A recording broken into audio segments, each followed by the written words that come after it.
आपका हर वक्त पेट खराब रहता है, आपको कब्ज रहती है या फिर आपके पेट में गैस बनी रहती है, हो सकता है कि इसकी वजह आपके पेट के अंदर मौजूद जरासीम हो। जी हाँ, पेट के अंदर जरासीम मौजूद होते हैं और हकीकत ये है कि आपके जिस्म में जितने भी खुलिये मौजूद हैं उनसे 10 गुना ज्यादा जरासीम आपके पेट के अंदर मौजूद होते हैं। लेकिन घबराने की बात नहीं है, ये जरासीम आपको नुकसान पहुंचाने के लिए मौजूद नहीं होते, बल्कि ये आपके लिए जरूरी होते हैं। आप इनके लिए जरूरी होते हैं और ये आपके लिए जरूरी होते हैं। इन्हीं जरासीम की वजह से हम बहुत सारी बीमारियों से बच जाते हैं। ये जरासीम, जिनको गट फ्लोरा भी कहा जाता है, ये हमारी डाइजेशन में हेल्प करते हैं, खुराक को हजम करने में मदद करते हैं। ये जरासीम आपको इम्यूनिटी प्रोवाइड करते हैं, आपके जिस्म में कुव्वत मुदाफत को बढ़ाते हैं, बहुत सारे विटामिन और बहुत सारे मिनरल्स बनाते हैं जो हमारे जिस्म को चाहिए होते हैं, और कुछ ऐसे केमिकल्स, कुछ ऐसे हार्मोन्स बनाते हैं जो हमारे जिस्म में बहुत जरूरी होते हैं। फॉर एग्जाम्पल, एक केमिकल कंपाउंड, एक हार्मोन जिसको सेरोटोनिन कहा जाता है, 90% ये सेरोटोनिन हमारी आंतों के अंदर बनता है और इस सेरोटोनिन का काम होता है हमारे मूड को बेहतर करना। हम खुशगवार महसूस करते हैं इस हार्मोन की वजह से, और इस हार्मोन को बनाने में गट फ्लोरा का, उन जरासीम का बहुत कलीदी किरदार होता है। इन जरासीम का हमारे दिमाग की सेहत से बहुत बड़ा लिंक होता है। अगर ये जरासीम डिस्टर्ब होते हैं तो हमारे दिमाग की सेहत खराब होना शुरू हो जाती है, जिसकी वजह से डिप्रेशन, स्ट्रेस और परेशानियों का सामना करना पड़ता है। इन्हीं जरासीम के डिस्टर्ब होने की वजह से आपको गैस हो सकती है, आपको कब्ज हो सकती है और इवन लूज मोशन आपको इनकी वजह से हो सकते हैं। इससे आप बखूबी अंदाजा लगा सकते हैं कि गट फ्लोरा हमारे लिए कितना ज्यादा जरूरी है। इनके फायदे तो बहुत ज्यादा हैं, लेकिन ये बहुत नाजुक मिजाज होते हैं और ये कभी भी आपके पेट के अंदर डिस्टर्ब हो सकते हैं। अब आप इनको ठीक कैसे रख सकते हैं, उसके लिए मैं आपको 10 तहकीक से साबित शुदा चीजें बताऊंगा। पहले नंबर पे है प्रीबायोटिक्स का इस्तेमाल। प्रीबायोटिक्स का मतलब ये है कि आप खुराक के अंदर ऐसी चीजें खाएंगे जिसमें इन जरासीम के लिए खुराक मौजूद होगी। तो जब प्रीबायोटिक्स का इस्तेमाल आप ज्यादा करेंगे तो ये जरासीम ज्यादा बढ़ेंगे आपके जिस्म के अंदर और आपको ज्यादा से ज्यादा फायदे पहुंचाएंगे। अब प्रीबायोटिक्स होते किन चीजों में, तो जितनी भी सब्जियां और फ्रूट्स हैं इनके अंदर प्रीबायोटिक्स अच्छी मिकदार में होते हैं। केला इसकी बहुत बड़ी एग्जाम्पल है, केले के अंदर बहुत अच्छी मिकदार में प्रीबायोटिक्स मौजूद होते हैं। इसके अलावा जितने भी फाइबर रिच फ्रूट्स और वेजिटेबल्स होते हैं जिनके अंदर फाइबर ज्यादा मिकदार में मौजूद होता है, वो प्रीबायोटिक्स का एक अच्छा सोर्स होते हैं। दूसरे नंबर पे है प्रोबायोटिक्स। प्रीबायोटिक्स में आप ऐसी खुराक खाते हैं जिसमें इन जरासीम के लिए खुराक मौजूद होती है, लेकिन प्रोबायोटिक्स के अंदर आप डायरेक्टली ऐसी खुराक खाते हैं जिसके अंदर माइक्रो ऑर्गेनिजम्स, जरासीम ऑलरेडी मौजूद होते हैं, जैसे लस्सी के अंदर, दही के अंदर, पनीर के अंदर, कंबूचा के अंदर। एक रिसर्च के मुताबिक अगर आप 4 हफ्ते लगातार दही का इस्तेमाल करते हैं तो आपके जिस्म में लैक्टोबैसिलाई और बिफिडोबैक्टीरिया, ये 2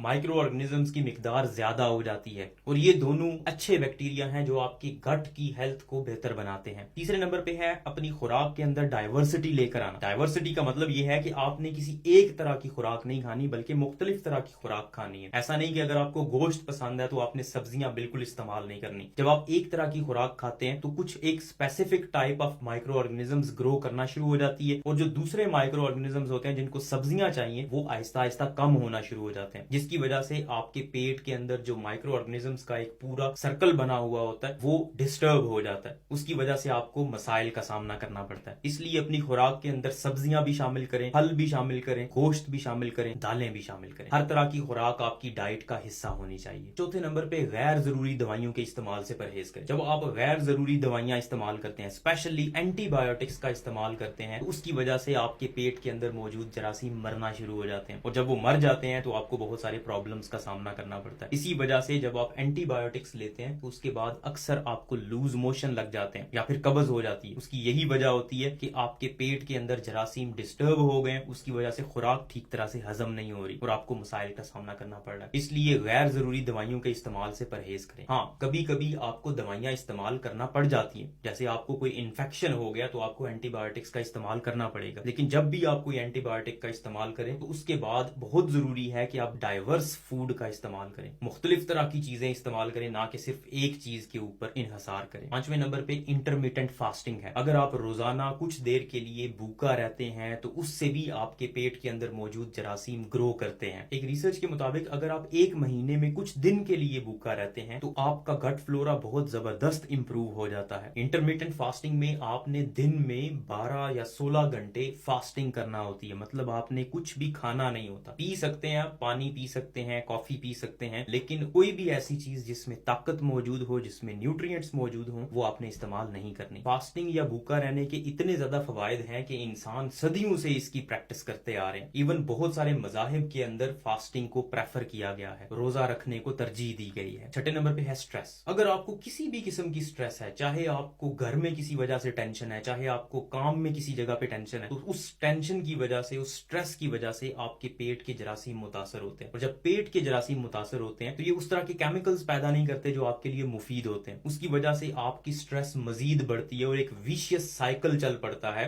कि आप स्ट्रेस में हैं, उसकी वजह से आपके पेट के जरासीम मुतासर हुए और पेट के जरासीम मुतासर होने की वजह से आप ज्यादा स्ट्रेस में चले जाते हैं। तो ये इस तरह से साइकिल चलता रहता है और आप मजीद स्ट्रेस के अंदर जाते जाते हैं। स्ट्रेस को मैनेज आपने कैसे करना है उसके लिए मैंने एक प्रॉपर वीडियो बनाई हुई है, ये लिंक शायद आपको ऊपर नजर आ रहा हो। ये वीडियो, इस वीडियो को देखने के बाद जरूर देखें। सातवें नंबर पे वर्जिश है। वर्जिश एक ऐसी चीज है जिसका आपको हर बीमारी के अंदर फायदा होता है, चाहे वो मोटापा है, चाहे वो डायबिटीज है, ब्लड प्रेशर है, या आपने अपने पेट की सेहत को इंप्रूव करना है। एक्सरसाइज या वर्जिश आपके लिए बहुत जरूरी है। जब आप वर्जिश करते हैं, चाहे आप सिंपल वॉक करते हैं, तो उसकी वजह से आपकी स्ट्रेस कम होती है और जब आपकी स्ट्रेस कम होती है तो आपके पेट के जरासीम बढ़ते हैं और उससे आपको फायदा पहुंचता है। आठवें नंबर पे आपने प्रोसेस्ड फूड का इस्तेमाल कम से कम करना है, क्योंकि प्रोसेस्ड फूड, ये जो जितनी भी बेकरी की प्रोडक्ट्स होती हैं, रस्क, केक, बन या बाजारी आटा वगैरह, इनके अंदर फाइबर्स की बहुत कमी होती है और फाइबर्स जब आपकी खुराक में कम होते हैं तो आपके पेट के जरासीम को वो चीज नहीं मिलती जिससे उन्हें ग्रो करना होता है और उसकी वजह से आपके पेट के जरासीम कम होना शुरू हो जाते हैं। और जब पेट के अच्छे जरासीम कम होते हैं तो बुरे जरासीम ज्यादा हो जाते हैं, जिसकी वजह से आपको पेट के बहुत सारे मसाइल का सामना करना पड़ता है। 9वें नंबर पे स्मोकिंग है। अगर आप सिगरेट नोशी करते हैं तो सिगरेट छोड़ दें। जब आप सिगरेट पीते हैं तो सिगरेट के अंदर कुछ ऐसे केमिकल्स होते हैं जो आपके पेट के अंदर एसिडिटी को बढ़ा देते हैं, तेजाबियत को बढ़ा देते हैं। जब तेजाबियत ज्यादा होती है उसकी वजह से आपकी आंतों में हल्की सी सोजिश होना शुरू हो जाती है और जब सोजिश होती है तो अच्छे बैक्टीरिया, अच्छे माइक्रो ऑर्गेनिज्म कम होना शुरू हो जाते हैं, इसलिए स्मोकिंग को